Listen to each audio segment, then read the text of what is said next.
body and the dead body. Okay. The presence and absence of the soul. Okay. What is explained with an example? How we can understand that we keep changing our body, but we are the eternal soul.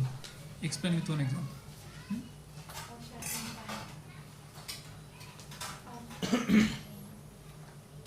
Somebody can remember the past life.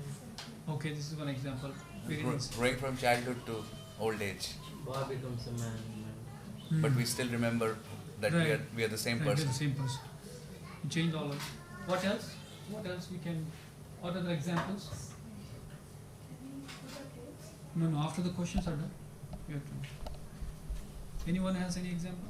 By the way, every 7 years we change our body. Science says that. So now this body has all these chemicals, right? Whatever atoms. Whatever I have right now, after about 7 years, everything is new.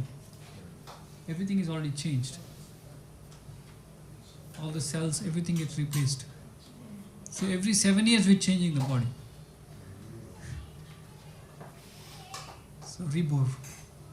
But after some time we have to replace the whole system. So that's this is like a mission. But the best machine on this earth is this body. Because you may think Apple is the best machine, computers, right? Apple, iPhones and but let me say, in the brain we have trillions of cells, and each cell is far more complex and advanced than the best electronic gadget we have. So this is the best machine we have. But this machine also, in the material, everything is temporary. The whole material world itself is temporary. Okay, so that's... How does the soul transmigrate from one body to the next at death? How does it go?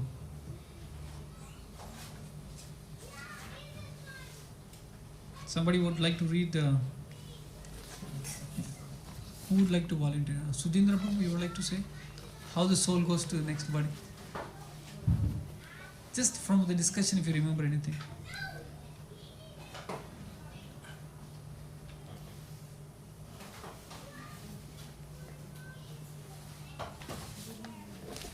Just like the last but one paragraph, the first two lines.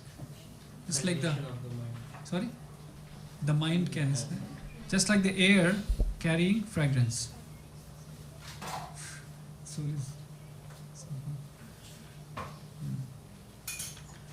okay, so what is the next question? Why do we get different types of bodies?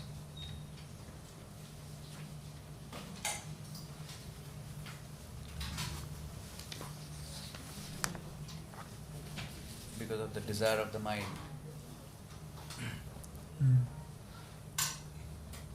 Whatever we desire for, however we want to enjoy, or whatever impressions we carry at the time of death, that is the kind of body which we get in the next. What kind of desires we develop at the time of death?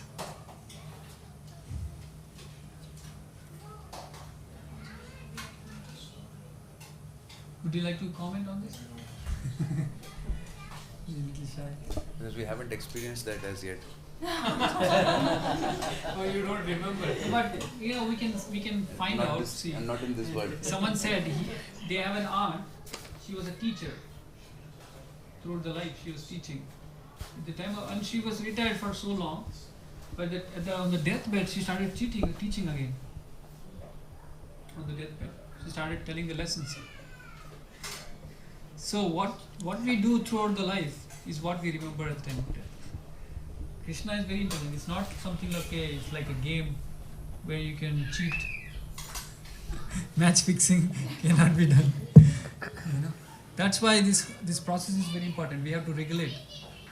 Oh, I do all kind of stuff during the life, and then at the time of death I'll try to remember. No, it's not possible. I went through some accidents. During that accident I couldn't remember. So that's why meditation, that's why all these things are important. And Ramanujacharya disciple, he asked, My dear Guruji, you know, I'm nicely serving the Lord, but what if I can't remember the Lord at the time of death? He asked this question, but he's dedicated his life. Huh? Guruji answered, don't worry, he will remember you. So anyway, this is not literally. So Lord is, he always is in our heart. If we put one step towards him, he put 100 steps towards us. So the spiritual effort that we put is not result oriented. We just have to put the effort, and the effort is stored. Okay, so next question. When can we stop changing our bodies?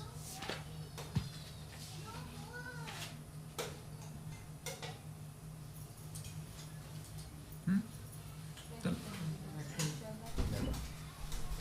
Sorry? When we enter into the spiritual life? Whenever you desire, you can stop. First, we have to desire to that I don't want this body anymore.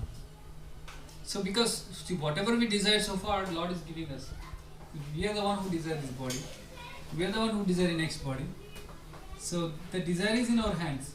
Lord will never pluck it away. No. The moment He plucks the ability to desire, He is not God anymore. He becomes ordinary person. Because ordinary people does it, right? They try to force us different things in this material world. You see, they are trying to control so many things. But the Lord, He gives His free will. That's why He's Lord. He never wants to force us to. Doesn't want to interfere. Hare Krishna, please come. So we got it right.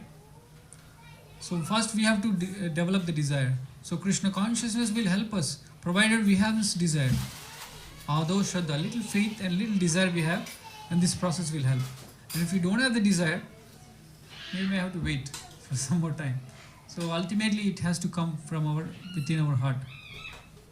Let me understand the truth. Let me understand what is the real truth.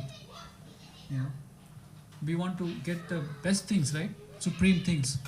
So what is the best thing I can achieve in this material world? This kind of thought process will provoke. Krishna consciousness will provoke these thoughts. Because see, we all need basic needs. But beyond basic needs, what we are doing, it's actually the impression of the society on us. It's not coming from, everything is happening, so because everyone is doing, I'm doing. Right? If you ask the millionaires, why are you acquiring more and more and more and more? They say, no, I don't know. So beyond some basic needs, we really don't know why we are doing all this. The more we acquire, the more the wastage is. Today we were listening to a lecture of one Maharaj saying, the garbage per home index is there. Based on that, they calculate the wealth of the country. How much garbage each home is able to produce. The more garbage you produce, the richer the country is. So that's what will happen. But if we desire, I don't want to just produce garbage, but I want to really understand what my goal is and I want to focus on that goal. So the last question. Do you feel relieved to know that you are an eternal soul? Share your impressions. Hare Krishna. So I think this question, it is suggested that everyone answers this. We'll quickly take turns. Yes, no, at least. Do you feel relieved? Of course, we all know we are souls, but today we went a little deeper. So by going a little deeper, did it help? So we'll start from here.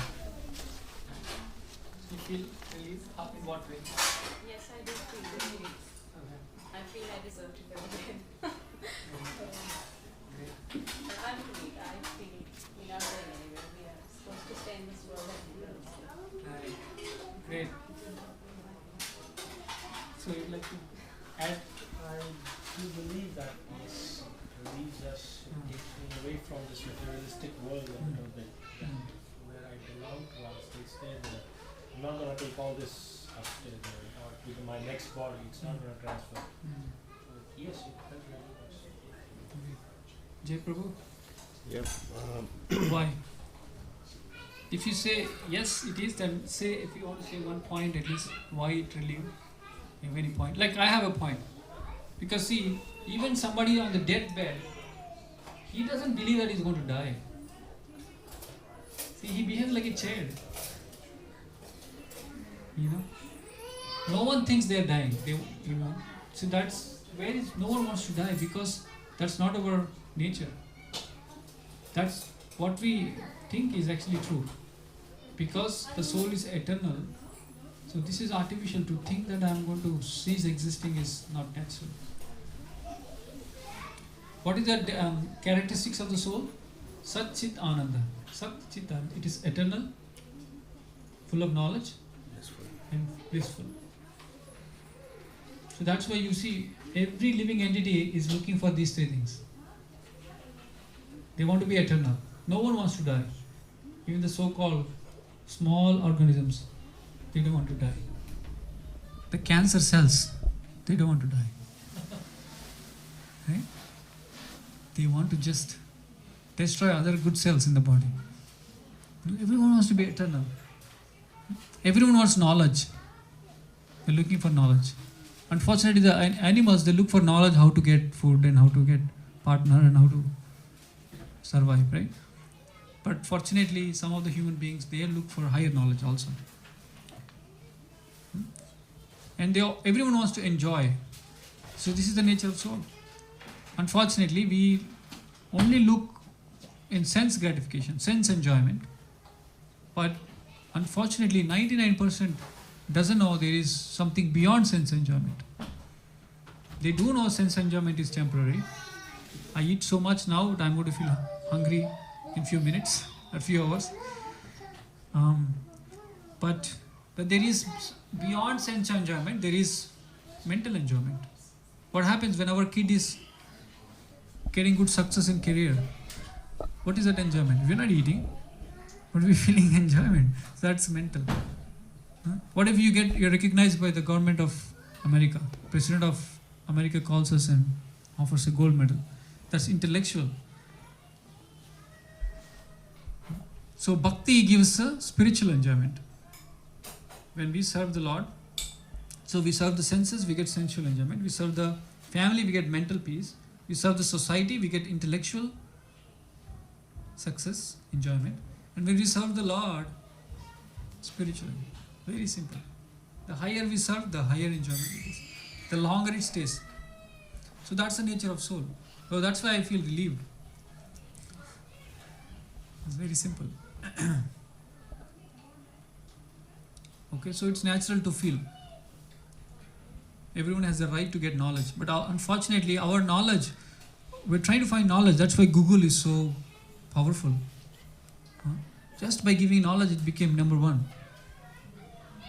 But unfortunately, there is so much of data, not knowledge. It's called data overload. So now we have to filter knowledge from the data. Right? The knowledge is different.